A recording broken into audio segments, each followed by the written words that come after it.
How did the Sogdians become the Silk Road's invisible kings without ever raising an army? Before we begin tonight's gentle journey into the deserts and markets of ancient Central Asia, don't forget to subscribe to the channel and tap the notification bell so you'll never miss another slow, soothing story from the forgotten corners of history. Whether you're lying in bed sipping tea or drifting into dreams, we're here to bring you comfort, curiosity, and just the right amount of camel-related intrigue. Now take a deep breath and let the winds of the Silk Road guide you gently into the night. Long before passports customs and passport customs officers with mysteriously missing pens, there were the Sogdians. Not warriors, not kings, not prophets or poets or empire builders. No, the Sogdians were something altogether more powerful and much more polite. They were traders, but not just any traders. The Sogdians were the Silk Road's invisible conductors, the merchants of whispers, and the silent architects of global exchange, all while somehow avoiding wars, taxes, and uncomfortable uniforms, which frankly makes them far more interesting than most empires. Their home was Sogdiana, a region nestled somewhere between modern-day Uzbekistan and Tajikistan, though they themselves might have described it more poetically as where the mulberries grow fat, the silk threads never tangle, and no one ever runs out of wine. Cities like Samarkand, Bukhara, and Panjikent weren't just dots on a map. They were the bustling heartbeats of a vast cross-continental conversation.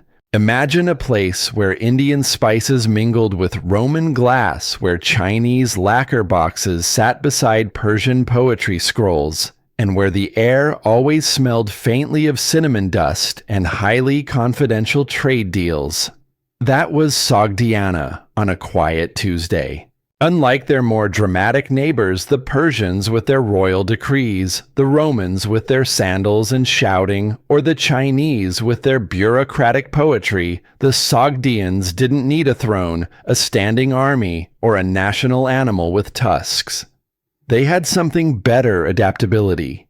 And pockets, very deep pockets. Let us start in Samarkand, which even back then had already perfected the ancient art of looking extremely important without saying very much. Samarkand didn't need high towers or golden gates to announce its power. It had carpets and contracts and a network of merchants so well connected that they could sell you silk before you even realized you needed it. You might wonder, how did a people without an empire manage to become essential to every empire around them? The answer, oddly enough, starts with languages. Sogdians were multilingual before it was cool. A young Sogdian merchant might learn Sogdian at home Chinese for business, Sanskrit for philosophy, Greek for good manners, and Persian just to keep things spicy. They weren't just fluent, they were fluid, blending in with every culture they passed through like historical chameleons in very elegant robes, and their writings surprisingly ordinary and utterly revealing. In a cave near Dunhuang, archaeologists once discovered a stash of Sogdian letters. And no, they weren't epic tales of conquest or declarations of love. They were complaints. One merchant, for example, wrote home to say, business was slow, customers were grumpy, and a certain official in Chang'an still hadn't paid for a shipment of pearls. It was essentially the 4th century version of why is no one buying my Etsy crafts with fewer emojis? And more camels. Yet those same letters tell us a story far grander than the words suggest. They tell us about a merchant network stretching from the Chinese court to the Persian Gulf, a web of cousins-in-laws, apprentices, and friends of friends who managed to keep goods and gossip flowing across the world. Now, most people think of the Silk Road as one long highway stretching from China to Rome. But in reality, it was more like a nervous system, a messy, fragile, occasionally feverish set of routes that zigzagged across mountains, deserts, and political temper tantrums. And at nearly every outpost, every caravanserai, every dusty port city. There were Sogdians. They didn't conquer, they connected. They didn't command armies, they commanded attention. They weren't loud, but they were everywhere. And perhaps most curiously, they weren't loyal to one kingdom, but to many. They were Buddhists in China, Zoroastrians in Persia, and sometimes a bit of both at dinner. They married into local elites, whispered into emperors' ears, and always knew the value of keeping quiet and getting paid.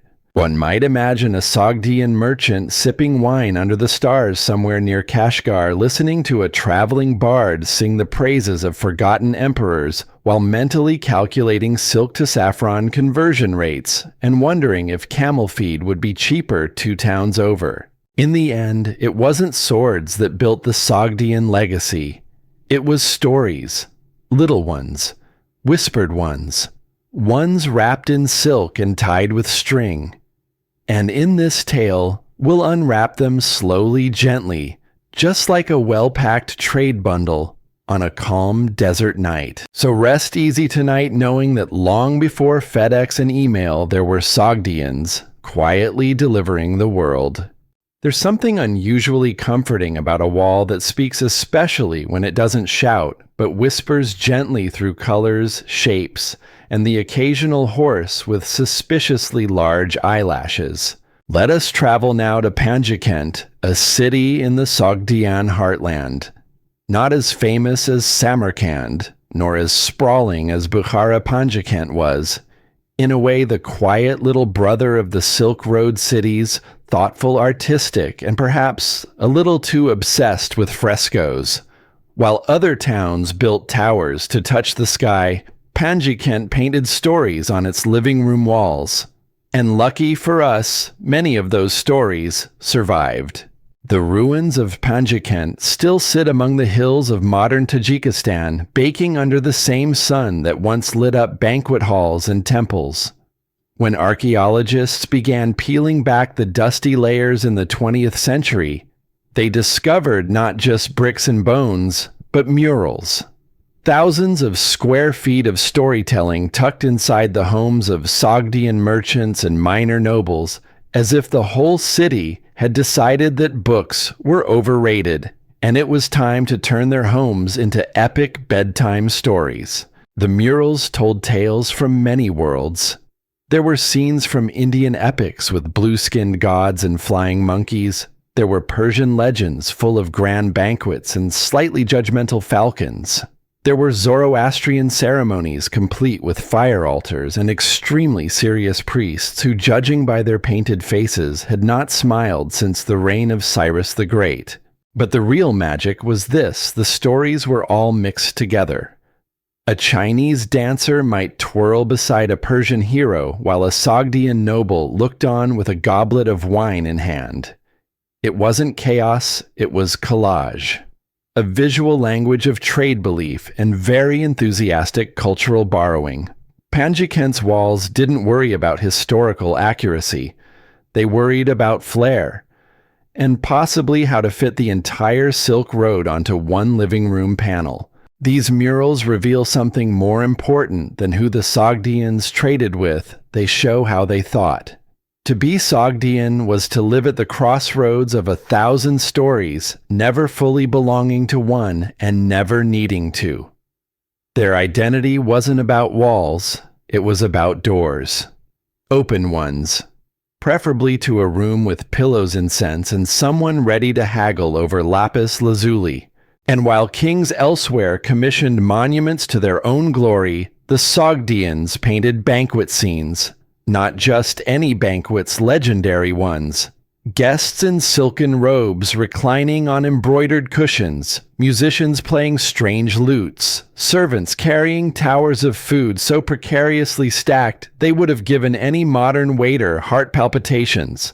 The point wasn't the food, it was the company. These murals were less about showing off power and more about celebrating connection.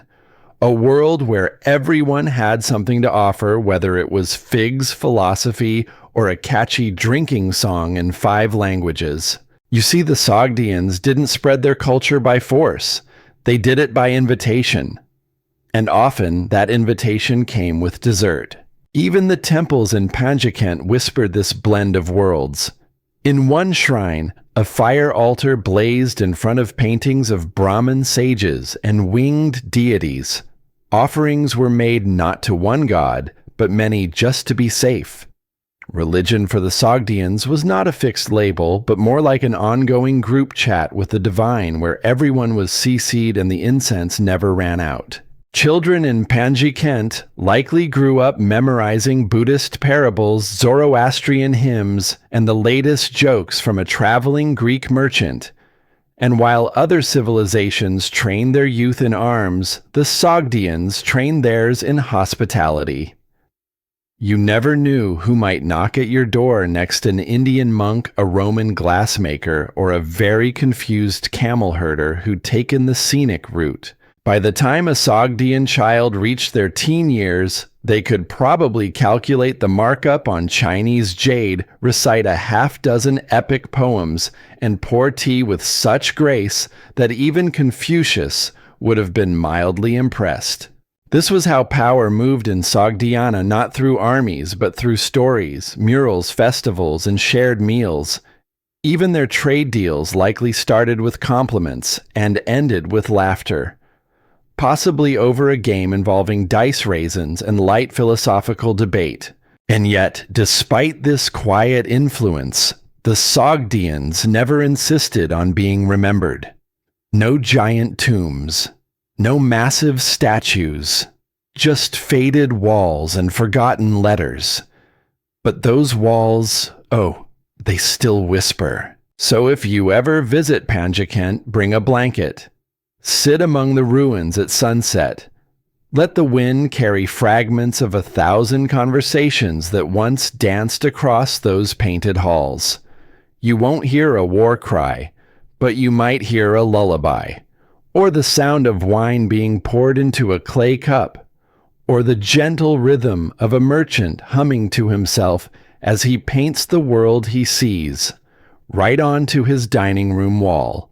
In Part 3, we'll follow the Sogdians beyond their homeland as they ride eastward into the Chinese heartland, bringing not only silk and spices, but stories, songs, and a knack for cultural diplomacy that even emperors couldn't resist.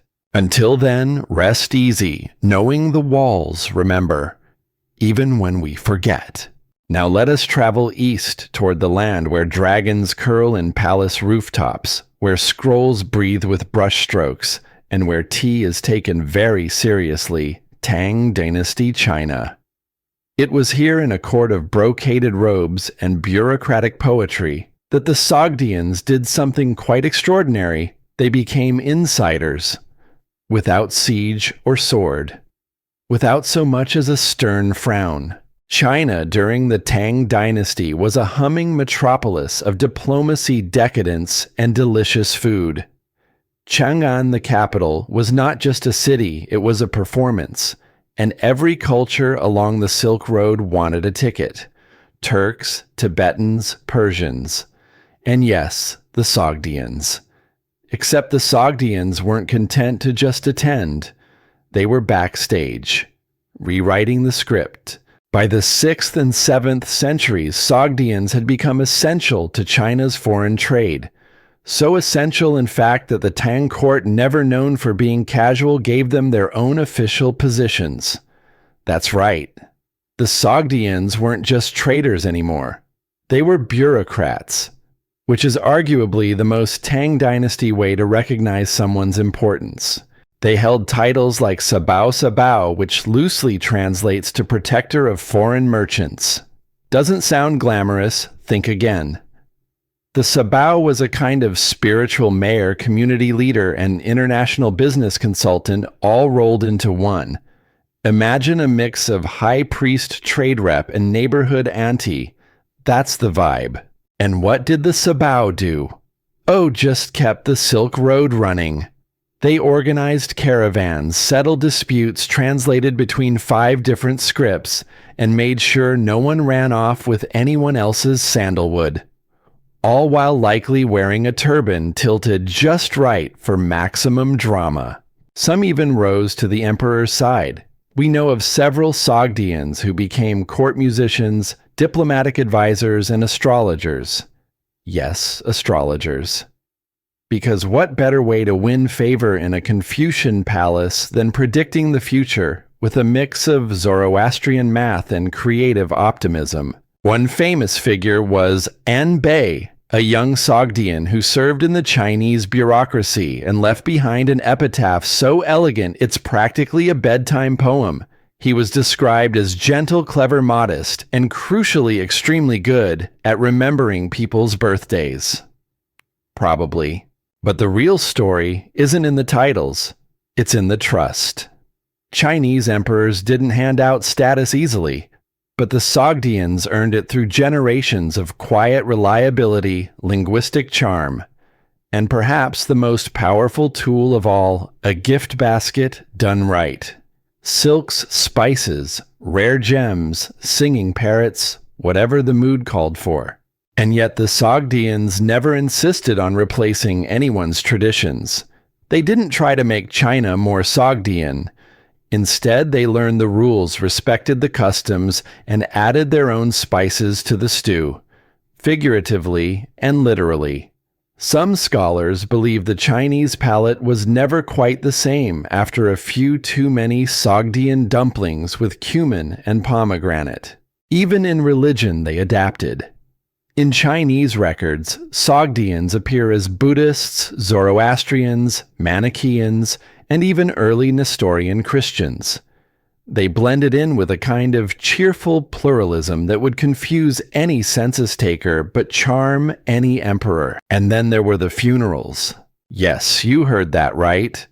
The tombs of wealthy Sogdians in China tell us more than any official edict ever could.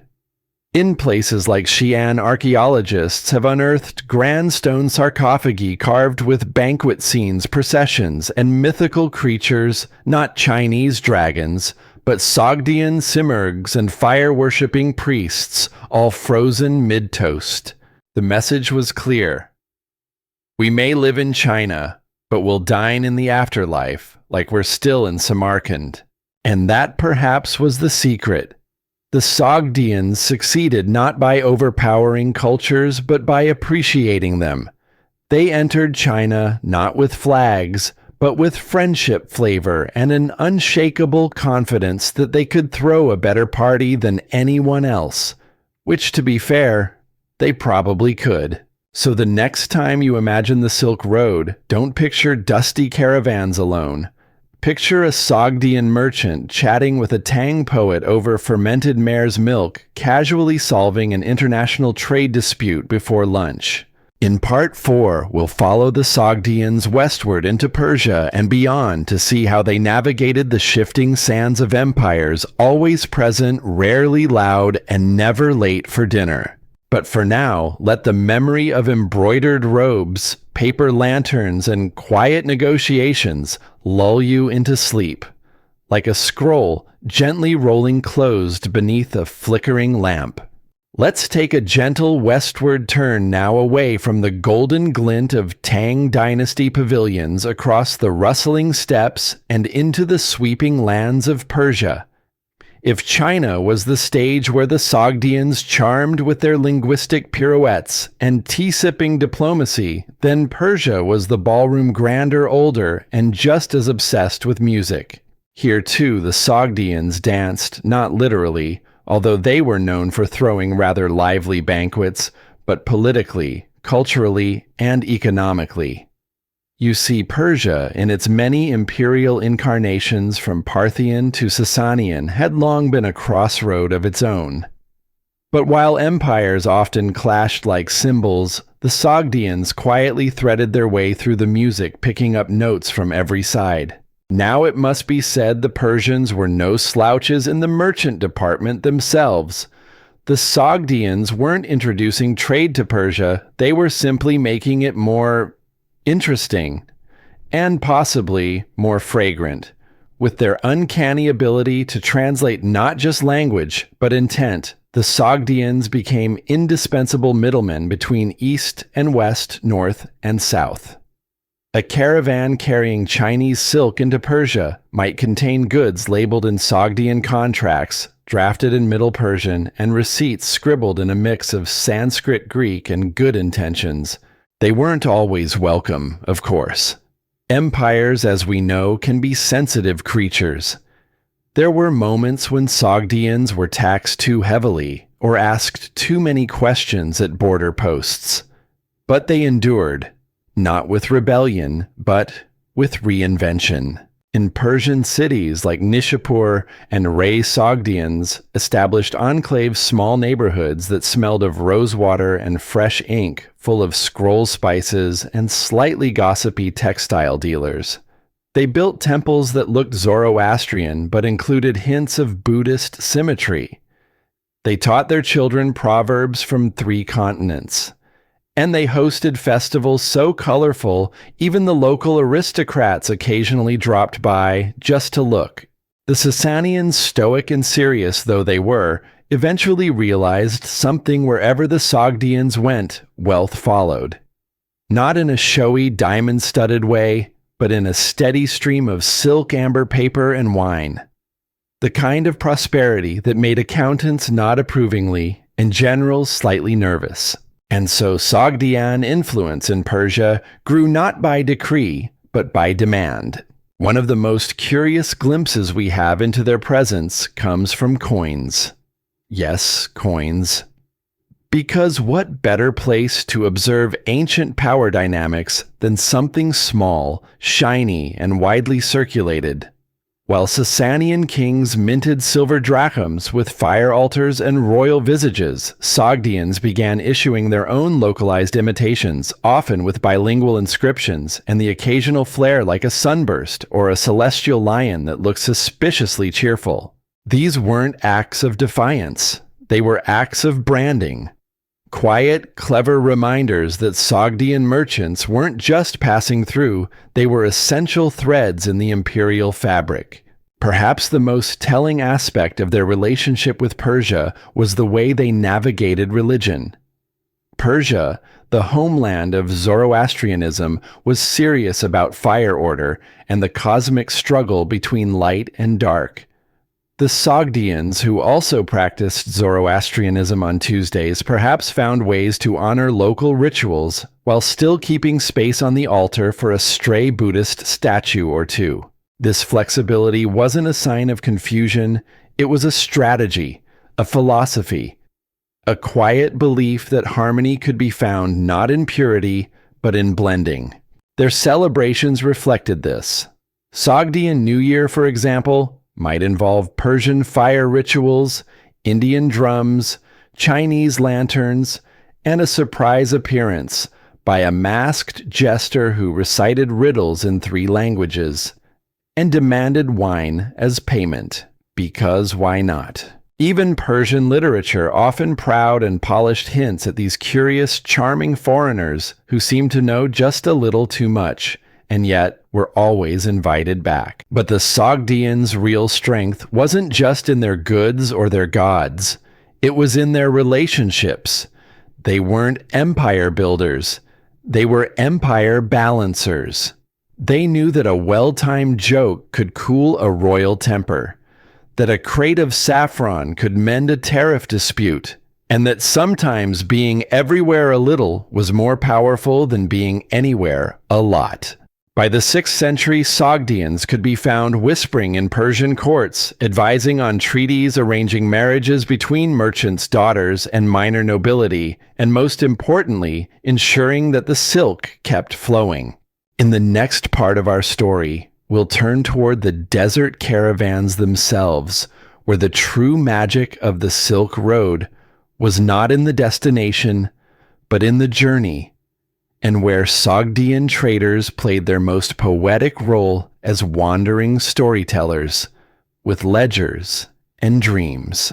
But for now, close your eyes. Imagine soft desert winds, distant camel bells, and a merchant quietly writing down the day's profits by lamplight. Not because he conquered a city, but because he helped it connect.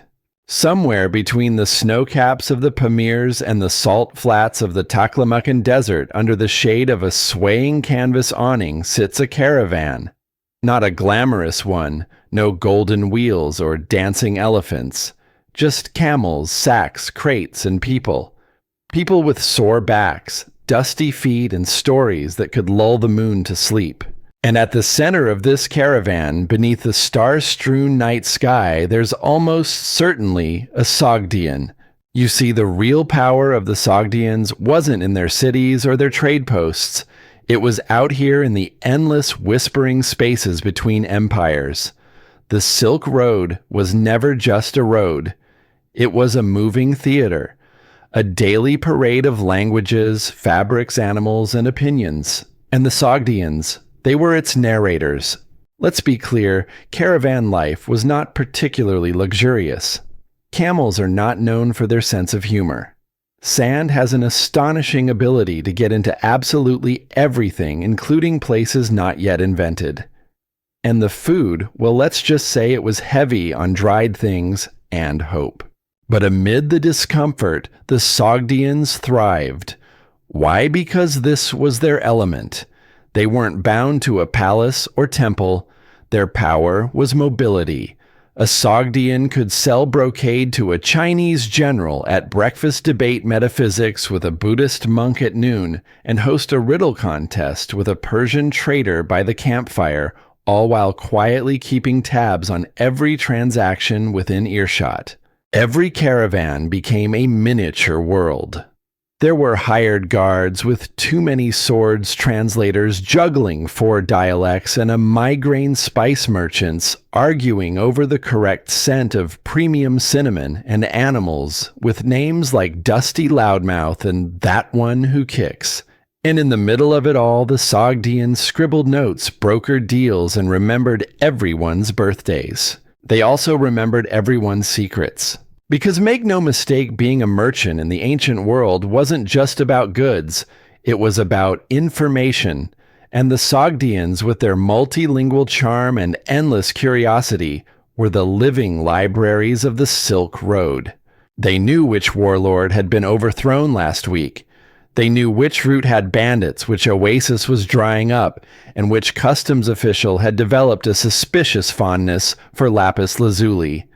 They were walking Google minus the privacy concerns and cookie banners. But perhaps the most fascinating aspect of Sogdian caravans was their storytelling. In between navigating sandstorms and bartering over carpets, the Sogdians told tales. Glorious, meandering, multilingual tales. Stories that blended history, myth, and just enough exaggeration to keep listeners wide-eyed. One evening, you might hear a Sogdian recount the story of a merchant who fooled a demon by quoting Zoroastrian tax codes. The next night, it might be a love story between a Turkic princess and a wine trader from Bukhara. Always changing, always embroidered like the finest silk, each tale woven with care, humor, and a pinch of improbable detail. These stories served many purposes.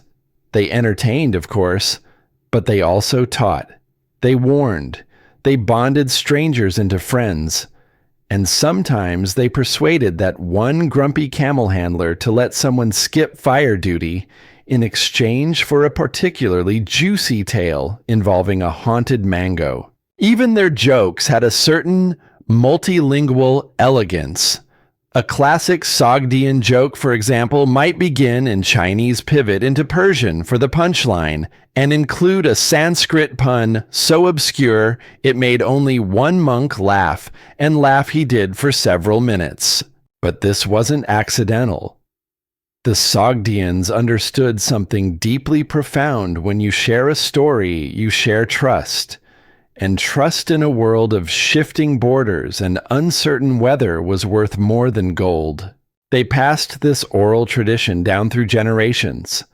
Fathers told sons. Mothers whispered to daughters as they wrapped bundles for the next journey. Apprentices learned not just how to price silk, but how to deliver a dramatic pause, and how to end a story just before the best part. Ensuring future business, of course. Even the routes they traveled became stories. Ah, the road past Khotan, one might say.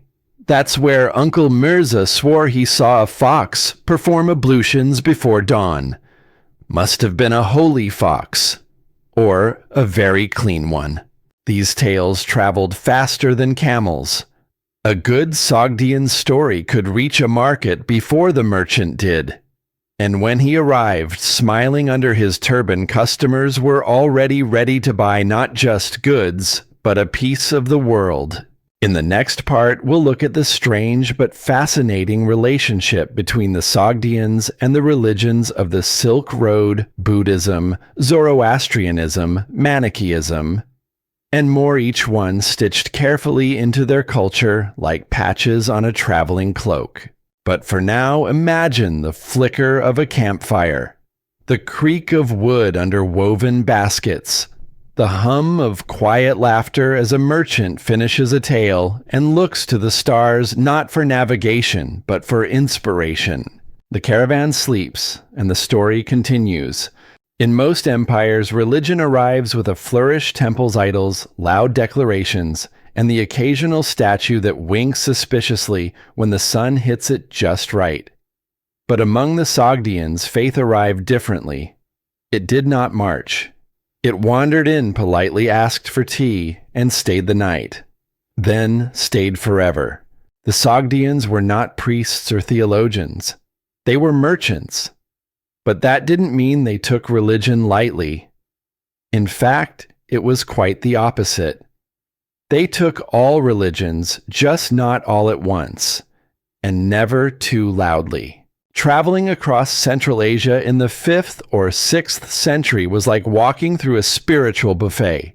You had Buddhism with its serene monks and complicated metaphors involving lotuses, Zoroastrianism with its sacred fires and moral dualism, Manichaeism, which sounded like a cosmic philosophy class taught by a mystic who missed his true calling as a painter. And don't forget the occasional Nestorian Christian whose theology was so specific that most people nodded politely and changed the subject to raisins. The Sogdians embraced them all with the grace of a host, laying out extra pillows for unexpected guests. At home, a Sogdian might keep a fire altar in the corner, offer incense to a small Buddha in the hallway, and quote Christian proverbs during dinner just to keep things interesting. Was this religious confusion? Not at all. It was spiritual adaptability, and it was brilliant. Because as traders, the Sogdians knew that belief could open doors. When entering a Chinese town where Buddhism flourished, a Sogdian merchant might donate to a monastery, respectfully, quote a sutra, and perhaps ask for a blessing on his camels, who, let's be honest, probably needed it. Meanwhile, in a Zoroastrian community, he'd light incense and speak of fire and truth, which incidentally made excellent metaphors for good business practices. In this way, the Sogdians became religious translators, not just between languages, but between entire worldviews. They acted as bridges between temples, as trusted go-betweens for doctrines, as quiet harmonizers of things that usually argued when placed too closely together. One of the most fascinating examples of this can be found in Turfan, a city oasis along the Silk Road. There, Sogdian manuscripts written in their unique script have been uncovered, some Buddhist, some Zoroastrian, some simply personal notes written in a hurry that included a shopping list and a reminder to avoid that one wine merchant who always shorted the measure. In one document, a merchant mentions praying to both Ahura Mazda, the Zoroastrian supreme being, and Buddha for protection during a storm. Just in case you understand. When you're on a camel in the middle of a sandstorm, redundancy in divine coverage is entirely reasonable. Sogdian art reflected this same pluralism. Their murals, those beautiful crumbling frescoes in places like Panjikent and Dunhuang, depict figures from multiple faiths side by side, not arguing, just being. As if a Manichaean angel and a Buddhist monk had both wandered into the same banquet and decided to split a plate of figs. What's more, the Sogdians helped spread these religions, not out of missionary zeal, but because they were excellent conversationalists. When a Sogdian told a Buddhist parable in a Zoroastrian city, he wasn't preaching, he was storytelling. And storytelling, as we know, travels farther than sermons. There's even evidence that the Chinese adoption of Zoroastrian rituals and certain Buddhist practices were influenced directly by Sogdian communities living in cities like Luoyang and Chang'an. In other words, the Sogdians helped weave spiritual threads between cultures, threads as soft as silk and just as valuable. And yet they never formed a religious empire of their own. They didn't demand temples nor force conversions. They didn't carve their beliefs in stone. Instead, they carved them in habit, in how they treated others, in the way they listened, learned, and gently suggested that perhaps everyone had a little truth to share. In a way, the Sogdian view of faith mirrored their view of trade. It was about exchange, not conquest. About what could be carried, shared, and respected, rather than what had to be won. In Part 7, we'll follow one particular Sogdian merchant across deserts through snow-covered mountain passes and into the bustling ports of India, where the sea whispered new opportunities and the air smelled like cardamom ink and a little bit of risk. But for now, let this part of the story rest beside your pillow, that long ago in the heart of Central Asia, there were people who believed in many things not out of confusion, but out of care. And in doing so, they built bridges that still stand in memory, even when the temples are gone. Most people think of the Silk Road as a dusty trail, camels' caravans, sand in your shoes, and the occasional bandit with overly dramatic eyebrows. But the truth is, the Silk Road wasn't just land. It flowed across seas too sparkling moody and far more prone to shipwrecks than camel traffic jams. And of course, the Sogdians were there too. Because if there was one thing the Sogdians could not resist, it was a good opportunity wrapped in cinnamon and loaded onto a boat. Let's follow one such merchant. Let's call him Vakshu. A name pulled from Sogdian tradition and the name of a river he'd long since crossed. Vakshu was a trader of textiles, beads, and information. But more importantly, he was an optimist, because you had to be if you were willing to put your fate in the hands of the Indian Ocean. Starting in the lush green markets of Samarkand, Vakshu would have loaded his goods onto cart silks from China, glassware from Rome, dried fruits from places so obscure even he couldn't pronounce them properly. He would have passed through Merv then, Herat stopping to haggle over spice prices and pick up rumors. Then down through Sistan into the port city of Hormuz, where the air smelled like salt ambition and occasionally roasted goat. From there it was on to boats, flat-bottomed, sail-fringed, and far less romantic than you're imagining. The Sogdians weren't known for building ships, but they were known for making friends with those who did. Arab, Indian, and Persian sailors often found themselves carrying Sogdian wares, and occasionally Sogdian passengers across the Arabian Sea. On deck, Vakshu would pull out his ledgers written in Sogdian script, which looked like a cross between Aramaic and someone doodling with real purpose, and go over deals in his head. Prices for pepper in Calicut, interest rates in Barbaricon, whether that temple gift he bought for a Hindu priest was appropriately respectful or slightly too shiny. The Sogdians weren't just exporting goods, they were exporting presents. Every Sogdian merchant who stepped onto foreign soil was a little ambassador, charming, courteous, and curious. In places like Gujarat or Tamilakam, local records show foreign traders, likely Sogdians, setting up shop, intermarrying, and leaving behind coins, graffiti, and the occasional mystery inscription on a temple wall. But the sea also meant letters. Ah yes, the Sogdian letters. A treasure trove of gossip, grievances, and gentle reminders to please stop sending subpar lapis. These letters discovered near Dunhuang were not seaborne, but they mirrored the emotional tone of what a merchant like Vakshu might send from afar. I have not heard from you in 4 moons, one might begin, and I suspect you have either become very rich or very disorganized. Or the saffron in Calicut is both finer and cheaper than you promised, and I am beginning to doubt your source.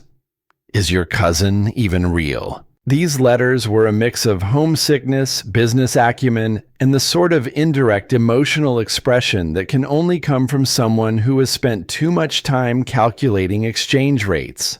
And while they rarely reached their destinations, they were often intercepted, lost, or used as kindling. They remain one of the most honest snapshots we have of the Sogdian world. They didn't write to impress.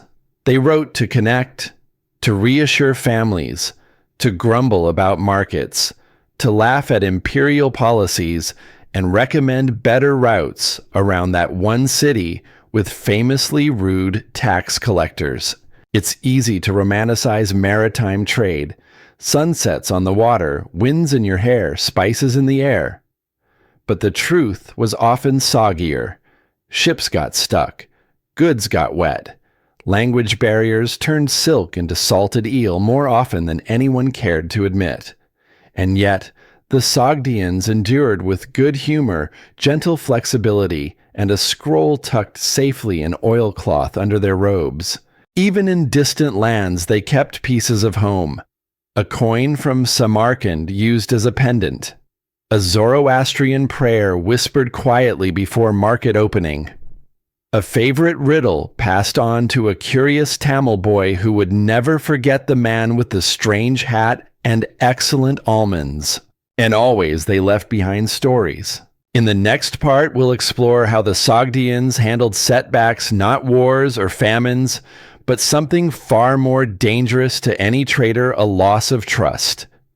Because when your empire is made of words and handshakes, a broken promise can echo louder than any army. But for now, let the waves rock gently in your mind. Imagine the creak of wood, the soft slap of water, the mutter of sailors in 5 languages, and a Sogdian merchant standing at the prow not to conquer, but to connect. Most civilizations have a moment, a big one, a loud crash, a final battle, a famous last stand preferably involving a burning city, and a tragic quote delivered by someone on a horse. But the Sogdians, they faded like a well-worn rug, softly, subtly, and somehow still underfoot in all the right places. By the 8th century, the world around the Sogdians was shifting. Not in a dramatic, the sky is falling sort of way, but like furniture being quietly rearranged in the middle of the night. You wake up, stub your toe on something unfamiliar, and realize that the political landscape has changed. To the west, the Islamic caliphates were expanding, rapidly sweeping through Persia and Central Asia. To the east, the Tang dynasty was both flourishing and fretting as emperors balanced art governance and the ever-present risk of regional rebellions. And through the middle of it all, like threads in a particularly anxious carpet, ran the Sogdians. Now many expected them to vanish. Their cities, like Panjikent and Samarkand, were increasingly caught in the crosswinds of conquest. Armies marched, maps changed, walls crumbled. And yet the Sogdians did not collapse. Not really. Because here's the thing, when your empire is made of networks, not walls, it doesn't fall all at once. Sure, the great mural-covered homes of Panjikent were abandoned. Temples fell silent. A few scrolls got very soggy, but the people, the Sogdians themselves, simply moved, adapted, smiled politely at the new governors, and asked if they'd be interested in some very reasonably priced Chinese brocade. Some converted to Islam, learning Arabic and adopting new customs while keeping their Sogdian family stories tucked safely into memory.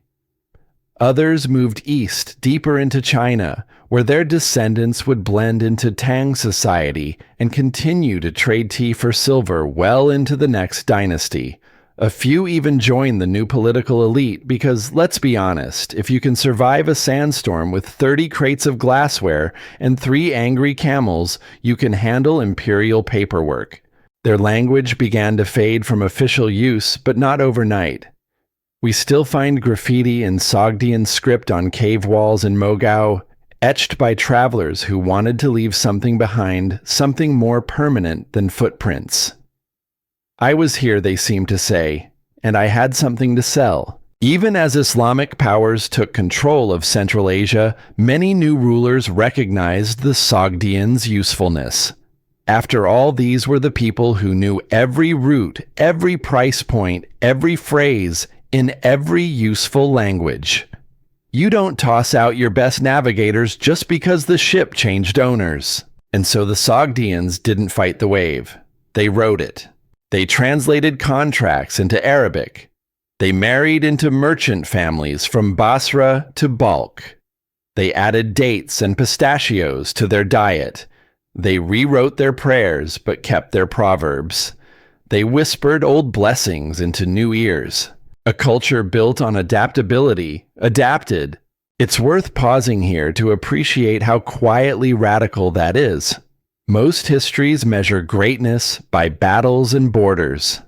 But the Sogdians offer another kind of success resilience without violence, influence without domination. They didn't need monuments. Their legacy was in habits, recipes, loanwords, and the quiet continuation of trade long after the trumpet stopped. Even Chinese records lamented their slow disappearance, not because they missed their military might they had none, but because trade grew less elegant without the Sogdians there to manage it. Merchants from the West, some officials complained, lacked the courtesy and precision of the Sogdians, which is the bureaucratic version of saying they knew how to haggle, but they were nice about it. It's also telling that while their political structures faded, their cultural fingerprints remained. In food, in music, in textiles, in names whispered through generations. A dish here, a melody there. The echo of a joke once told by a Sogdian grandmother who could curse fluently in 3 languages and pour wine without spilling a drop. In Part 9, we'll explore how Sogdian ideas continued to ripple across Asia long after their cities fell silent, and how their story turned from a chapter in history to a legend passed between storytellers under starlit skies. But for now, rest with this thought: not all endings are tragic. Some are graceful. And the quiet endurance of the Sogdians may be the softest, sweetest survival story history ever forgot to shout about. If you've ever listened to a melody and felt like you've heard it before, even though you're certain you haven't, you understand the Sogdians. They left the world without fanfare, without a collapse that made headlines or a tomb grand enough to attract tour groups. But they left echoes. Subtle ones. Beautiful ones. Echoes in fabric and food and lullabies. And yes, in song. Let's begin with the silk. Of course, everyone remembers the Silk Road for its namesake fabric. But did you know that the Sogdians didn't just trade silk? They helped shape its journey into art. The motifs we see in Central Asian silks, winged horses, swirling vines, mythological beasts with suspiciously smug expressions often pass through Sogdian hands, and sometimes Sogdian imaginations. Their textiles weren't just goods, they were messages. A woven lion didn't just say, "I'm fierce," it said, "I've been to Persia." I speak a little Greek, and my cousin knows someone at the Tang court. Sogdian patterns combined visual languages from India, China, Byzantium, and their own traditions into a tapestry of trade diplomacy. Even centuries after their cities quieted, Sogdian textile styles popped up in imperial Chinese robes and Japanese kimonos, and even stitched into the hems of garments found deep in the Caucasus. Their sense of symmetry of movement, of storytelling and thread, It spread slowly and silently, the way good ideas always do. And then there was the music. Oh yes, the Sogdians were musical, not in the hire an orchestra sort of way, but in the way where every gathering had a rhythm. In Chinese records, Sogdian entertainers were often noted for their unusual instruments, spirited dances, and a particular fondness for lutes, sometimes played while dancing on tightropes. That's right. Tightrope dancing Sogdian lute players were at one point all the rage at Tang Dynasty court banquets. Historians even recorded a Sogdian performance called the Hushuan dance, where the dancers spun rapidly while waving sleeves in synchronized spirals. It was part acrobatics, part musical theater, and part how did they not fall over. The Chinese elite adored it. And gradually Sogdian music filtered into local traditions. You can still trace the rhythmic influence in parts of northern Chinese folk songs, echoes of melodies once played under desert stars, beside camels, who probably wished for earplugs. And then there were the words, not the formal records or royal inscriptions, but the everyday things, phrases, idioms, recipes. The Sogdian word for contract found its way into Persian merchant circles. Their joke formats, yes, even those left fingerprints in later storytelling traditions from Anatolia to Mongolia. Even shadow puppetry, popular across Central and East Asia, carries traces of Sogdian narrative-style quick dialogue, clever characters, and a tendency to end every story with a wink, a lesson, or an unexpectedly philosophical goose. Their religious echoes continued too, not through domination, but through mingling.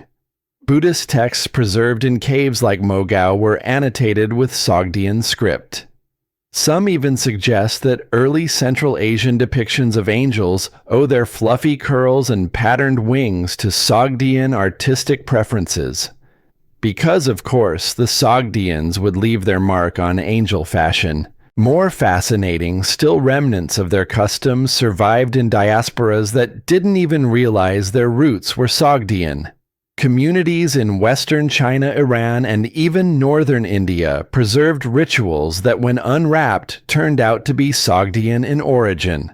A ceremonial drink, a turn of phrase, a carving style that seemed out of place until someone traced the thread backward. It's the historical equivalent of finding your grandmother's silverware in a stranger's kitchen halfway across the world. And while their cities were often covered by dust and time, the stories endured, passed from trader to trader, from lullaby to lullaby, not shouted but whispered, like a gentle breeze tugging at your sleeve, reminding you we were here. In part 10, we'll return to the families, the Sogdian households behind the ledgers and the contracts. Who were the women of this quiet empire? How did they shape its rhythm, its survival, and its legacy? But for now, close your eyes and imagine a scarf, woven centuries ago, gold thread on red silk, a winged lion at the center surrounded by vines. It flutters gently in a merchant's stall. It hums a melody no one remembers learning, but everyone knows. That is the sound of the Sogdians, still singing. Behind every scroll, every silk bundle, every perfectly timed trade deal negotiated under a canopy of dates and stars, there was usually someone making sure the merchant remembered to wear clean robes and not forget the names of his own children. Enter the women of Sogdiana, the quiet, formidable, and profoundly underestimated architects of the Silk Road's soft power. It's easy to picture the Sogdian merchant as a robed man riding into a city with a confident grin and an even more confident inventory list. But that image, charming as it is, leaves out half the story. The Sogdian world was a family enterprise, and women, wives, mothers, daughters, aunties who always seemed to know too much, were at the very heart of it. Let's start with the household. A Sogdian home wasn't just a home, it was a node, a little embassy of trade and culture, a school, a storage unit, a prayer space, and a party venue all at once. Women ran this network like seasoned diplomats with excellent taste in cushions. They managed supplies, tended guests, balanced books the informal kind written on the back of scrap cloth and the margins of holy texts. And if a merchant was abroad for months, sometimes years, they managed the business in his absence. In many surviving Sogdian letters, the sort scribbled in haste with pleas for wool prices and mild insults toward cousins, you can find merchants addressing their wives or sisters directly. They weren't just caretakers. They were trusted agents. Tell my brother to be less greedy, one letter reads, and remind the weavers not to dye the cloth too bright this time. Another ends with, please send 3 more bolts of red silk with the next caravan, and don't forget the saffron cookies. They remember them in Luoyang. Of course they did. Sogdian women didn't just manage the home, they shaped the taste of regions. Their cooking, their hospitality, their choice of what to pack into the caravan, these influenced how foreign traders saw Sogdian culture. A well-fed diplomat is a well-mannered diplomat after all. But Sogdian women weren't confined to the private sphere. Far from it. In many cases, they were businesswomen in their own right. In China, several tombs belonging to elite Sogdian women show signs of status and autonomy murals that portray them hosting feasts, overseeing trade, and interacting with multiple cultures. Some even married into foreign courts, not as pawns in political games, but as cultural bridges. A Sogdian bride in a Persian court might bring with her a dowry of silk, a head full of poetry, and a dozen recipes guaranteed to win over even the grumpiest vizier.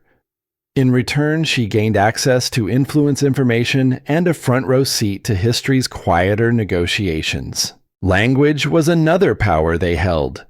Sogdian girls often grew up learning multiple tongues, not just to trade, but to translate lives.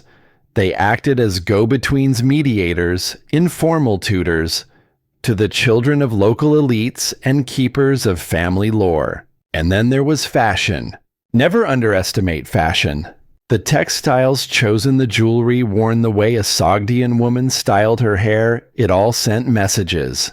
Not of vanity, but of identity. A well-draped scarf could say, I'm from Samarkand, I honor my ancestors. And yes, I do know the going rate for nutmeg in 3 different ports. Through appearance, through poise, through precise cultural navigation, Sogdian women became ambassadors of elegance.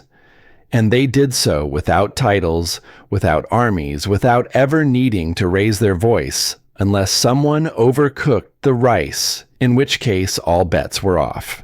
Even religion flowed through the female line. In mixed-faith households, mothers often passed down ritual songs and household ceremonies that quietly blended multiple traditions. A Zoroastrian fire blessing might sit beside a Buddhist chant at bedtime. It wasn't confusion, it was continuity. And when the world began to shift, as it always does, it was these women who helped keep the core intact. When new rulers came, when borders changed, when cities fell, and sons scattered, it was the mothers, sisters, wives, and daughters who remembered the stories, who tucked the last remaining Sogdian script into the folds of a robe, who taught the next generation which spices made travelers feel at home. In the next part, we'll turn to a curious legacy, the role of the Sogdians, not in building temples or empires, but in building trust. Because in the end, when your empire is invisible, what you're really trading is reliability.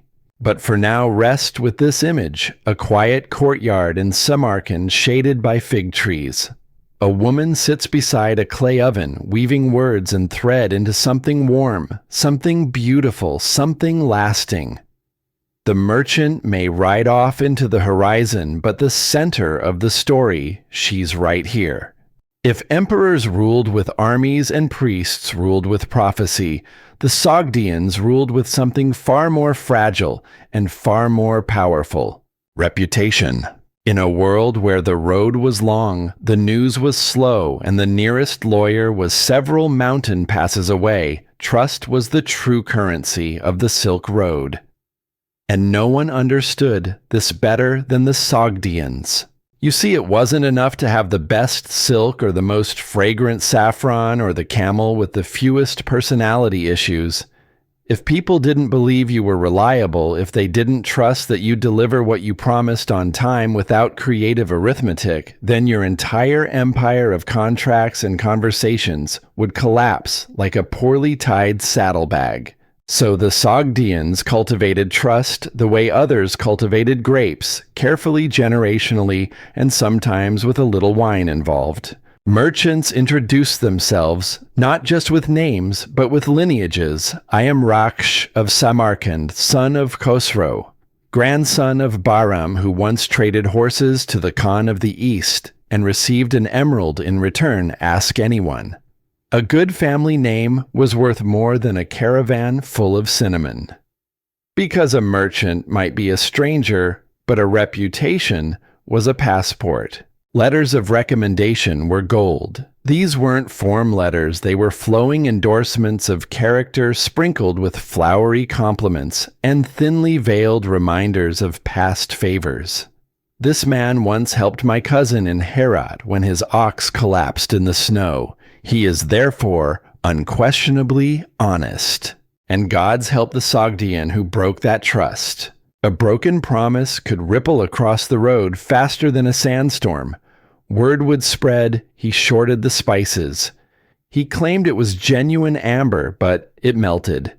He promised 12 bolts of silk and sent 11 plus a shrug. The punishment wasn't jail, it was irrelevance. No one would trade with you. You'd be left sitting in your tent talking to your own walnuts. To avoid such doom, the Sogdians had systems. Not courts, but community enforcement. In every major city along the Silk Road from Dunhuang to Balkh, from Merv to Loyang, Sogdian communities formed networks of mutual accountability. If one merchant misbehaved, it reflected on them all. And believe me, no one wanted to be the reason Aunt Farah's spices got stuck at customs. They even developed a kind of proto-banking system, promissory notes loans, delayed payments, all based on handshakes honor and terrifyingly detailed memory. A Sogdian could remember the terms of a deal made 2 years ago under a pomegranate tree near Kashgar down to the exact number of melon seeds offered as hospitality, and hospitality itself that was part of the trust economy. When a Sogdian hosted a guest, it wasn't just about politeness, it was about relationship maintenance. You were fed, flattered, offered stories, and then just before dessert, a deal might emerge. You enjoy my pistachio pastries. Perhaps you'd enjoy 40 bolts of silk very reasonably priced. One did not push. One invited. This ability to build trust extended across borders, across religions, across languages. It didn't matter if your host was Buddhist, Muslim, Christian, or politely Zoroastrian on weekends. The Sogdians adapted their customs, prayers, and tone to match. Not to manipulate, but to connect. And they taught their children the same. A Sogdian boy might learn how to calculate profit margins in 3 currencies before he could tie his sandals. A girl might memorize the value of frankincense by weight, grade, and region alongside the latest diplomatic gossip from the Persian court. But above all, they learned this lesson. Your word is your wealth. Break it, and you are poor no matter how much silver you carry. And so the Silk Road thrived not just because of goods, but because of goodwill. In the next chapter of our journey, we'll turn to the Sogdian legacy in the cities they once passed through. Some became legends, some faded, but in each we find traces of a people who never ruled, but were never forgotten. For now, rest with this thought: trust once given and honored outlives borders. And in the stillness of history's forgotten corners, it's often the honest whisper, not the royal decree, that echoes the longest. Cities are supposed to be loud. That's their job. Clanging markets, shouting vendors, laughter arguments, music goats being unusually vocal. But the cities the Sogdians left behind are different.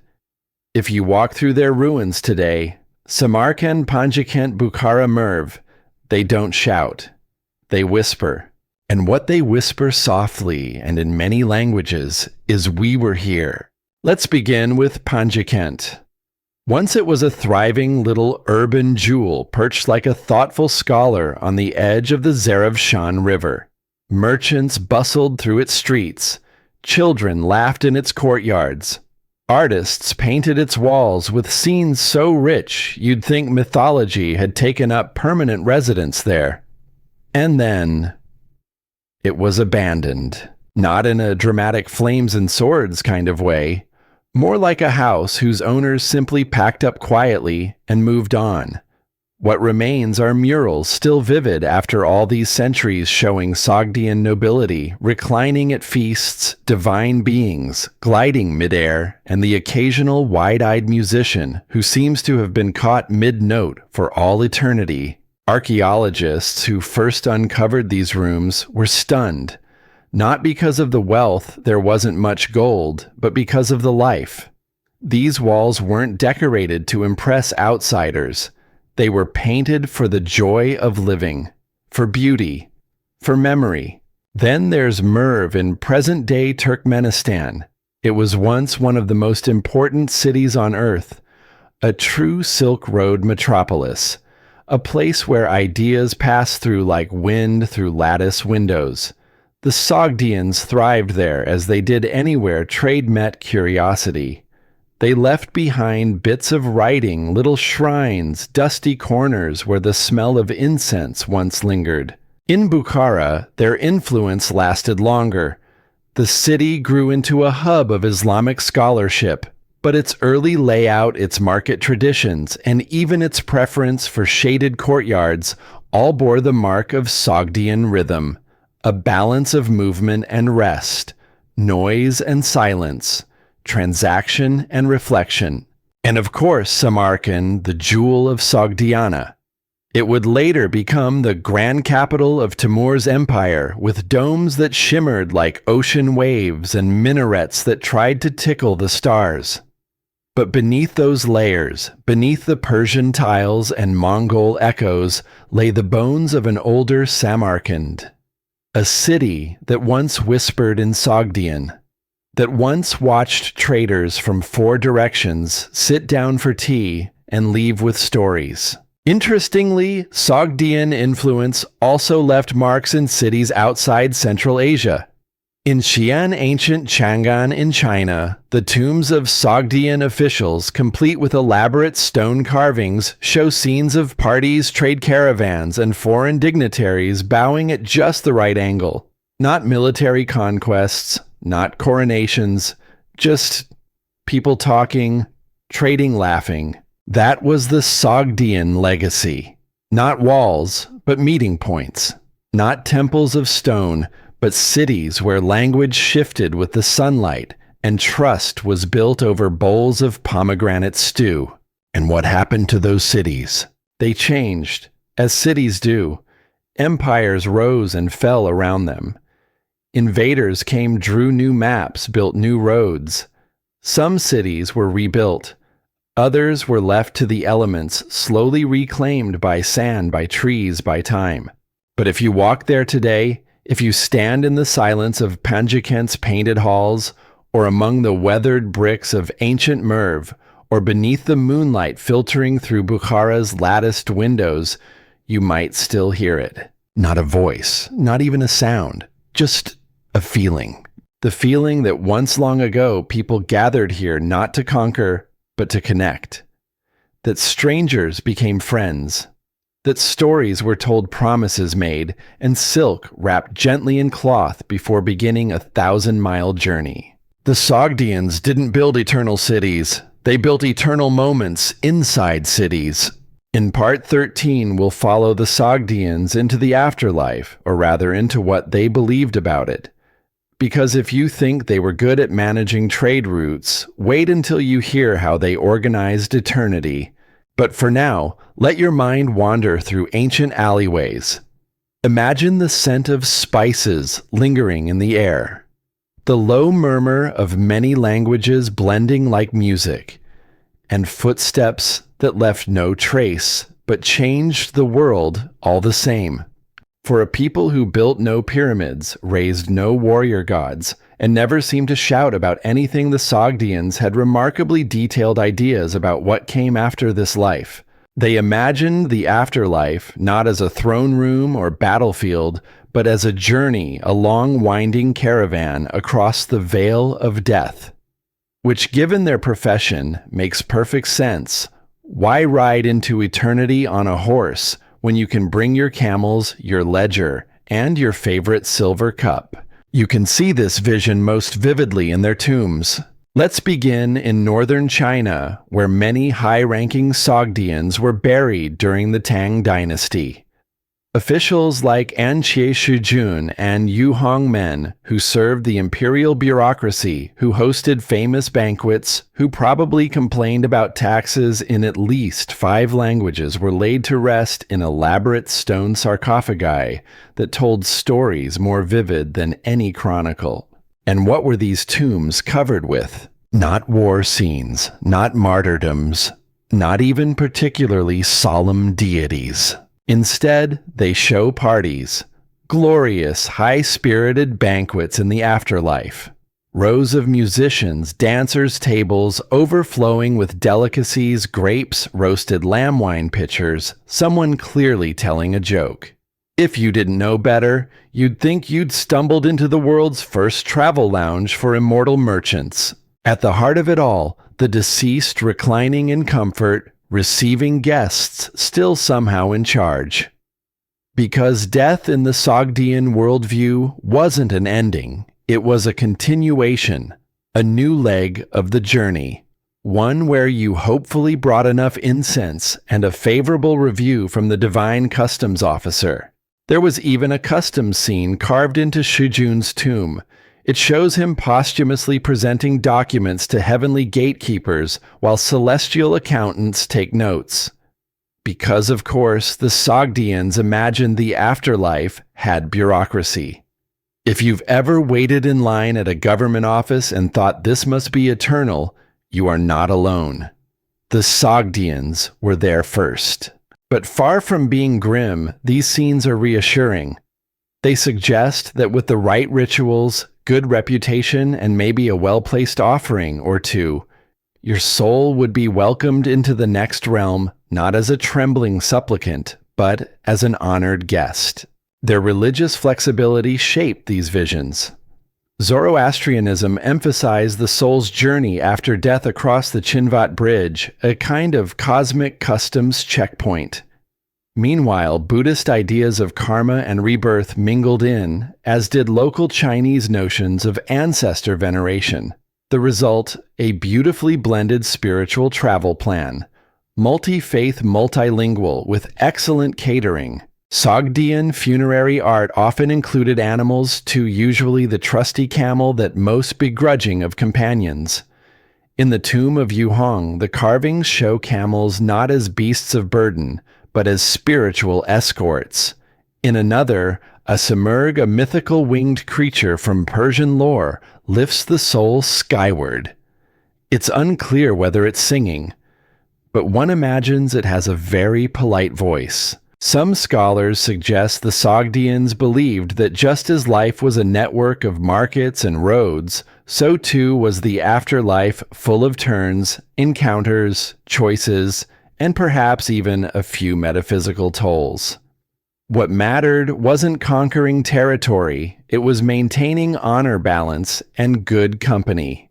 And perhaps that's the key. For the Sogdians, eternity wasn't about glory, it was about connection. Just as on Earth, the journey beyond required relationships, generosity, reputation, and a good story to tell. Maybe a song too. Something soft. Something that would make even a divine border guard smile. In Part 14, we'll begin our quiet descent back to Earth and look at the rediscovery of the Sogdians, how archaeologists, linguists, and curious wanderers began to piece together the legacy of this almost forgotten people and what it means for us today. But for now, imagine reclining on a silk cushion incense, rising in elegant curls, celestial musicians tuning their instruments. The road continues just as it always did, for those who know how to walk it with grace. For centuries, the Sogdians were a whisper. Their names faded from maps. Their language vanished from everyday speech. Their cities turned to dust and wind. Empires that once leaned on their networks left no statues in their honor, no sagas sung beside fireplaces. They were for a long time missing, and yet they were everywhere. In Persian poetry, in Chinese banquets, in the twist of a silk knot, in the way traders in Bukhara still count change with a quiet flourish. Echoes, soft, steady echoes, waiting patiently for someone to listen. That someone, as it turns out, was a handful of very determined archaeologists, linguists, and rather sunburned explorers who in the late 19th and early 20th centuries began peeling back the sand. In 1907, a man named Aurel Stein, a Hungarian-British archaeologist with a fondness for remote deserts and very long hikes, was exploring near Dunhuang at the edge of the Gobi. There he stumbled upon a cave sealed for centuries. Inside were tens of thousands of scrolls, Buddhist sutras, administrative documents, paintings, and tucked among them, something different. The Sogdian letters. Written in a script that looked like Aramaic's rebellious cousin, these fragile letters dated back to the early 4th century. They weren't grand proclamations. They weren't even very well spelled. But they were real, raw, honest. One letter from a woman named Mune writing to her husband became the most famous. In it, she laments being abandoned in a foreign land, unsure if she's been forgotten or simply out-budgeted. She's not heroic. She's human. And through her words, the Sogdians spoke again, not as traders or officials, but as people. More discoveries followed. In Panji, Kent, Soviet archaeologists in the 1940s uncovered murals so detailed, so vividly alive, that one scholar reportedly sat down in silence for 20 minutes before speaking. He said they were not forgotten. We just stopped looking. The paintings showed feasts, battles, friendly ones, gods, lovers, dancers, and once, quite inexplicably, a monkey wearing a crown. The city's life returned brushstroke by brushstroke, like someone whispering a memory you didn't know you still had. Then came the tombs in Xi'an, those belonging to Sogdian officials who had risen through Chinese bureaucracy like silk through fingers. Their stone sarcophagi were covered in narrative reliefs, scenes of foreign envoys, celestial banquets, and afterlife customs checks. More than art, they were introductions. Hello, I was Sogdian. Let me tell you how we lived. Scholars began to piece together the language. Sogdian, it turned out, was an East Iranian tongue that had once served as the lingua franca of the Silk Road. It had its own literature, its own poetry, even its own style of bureaucratic complaint, which remains eerily modern. I sent the goods. They did not pay. I have enclosed a list of insults, and slowly, patiently, the Sogdians re-entered history not through conquest or dramatic monuments, but through forgotten letters, joyful paintings, and the quiet persistence of things that were never truly lost. Today, universities across the world study Sogdian scripts. Museums exhibit their art.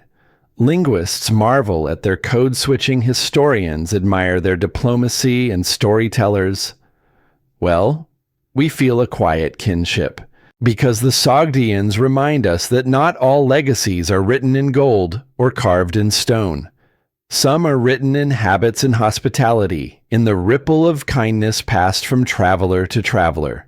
They remind us that power can be soft, influence can be woven, and that sometimes the loudest stories come from those who never raised their voice. In our final part, we'll bring it all together what the Sogdian story means not just for historians or romantics, but for all of us navigating a complex, connected world.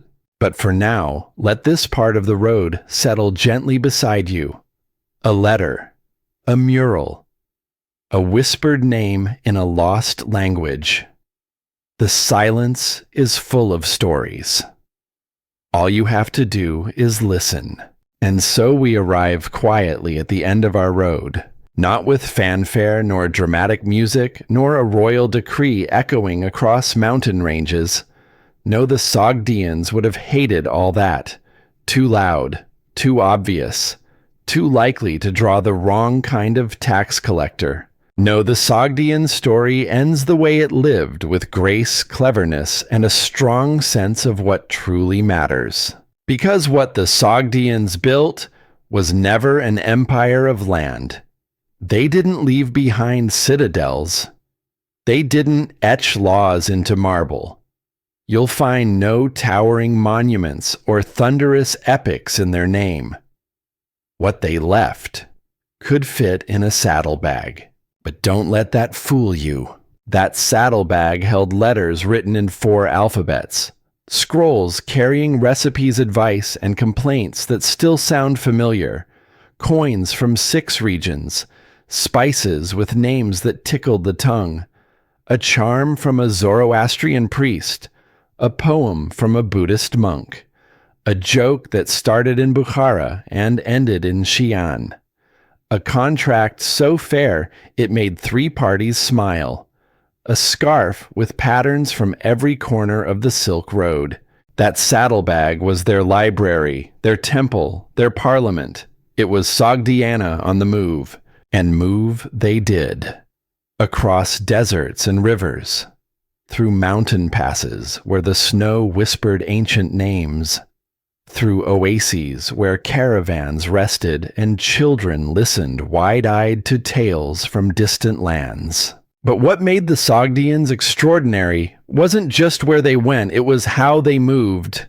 Quietly, kindly, persistently. While empires rose with swords and fell with hubris, the Sogdians navigated through the noise. They traded in stories and respect in presence. They taught the world something we seem to forget every other century, that power doesn't have to be loud to be real. You can influence an empire with a scroll. You can win trust with a well-timed proverb. You can shape centuries with a dinner invitation. And when the map changes, when the borders are redrawn, the flags replaced, the languages shifted, what remains isn't the title of the king or the name of the capital. What remains is what people did for each other. Who was kind? Who was fair? Who could be trusted? That was the Sogdian way. Their story isn't just history. It's a blueprint. A reminder that in a chaotic, multilingual, multi-belief world, there is a kind of genius in being the one who connects rather than conquers, who understands rather than insists, who translates rather than shouts. Even now, if you listen closely in the right places in a market filled with many languages, in a courtyard where old women gossip over tea, in a merchant's smile that comes just before a clever bargain, you might catch a hint of them. A trace in the patterns of a silk scarf. A word that doesn't quite belong but feels familiar. A story that starts one place and ends in another. That is the Sogdian legacy. Not a monument, but a movement. Not a kingdom, but a connection. And as the stars rise once more over the shadowy path of the ancient Silk Road, perhaps in the hush before sleep, we might whisper their name once more. Sogdiana, the quiet empire, the kings who ruled no land yet bound the world together. Thank you for walking this journey. If you enjoyed this gentle wander through forgotten history, don't forget to subscribe, share the story, and let others rest in the echoes of the Sogdians too.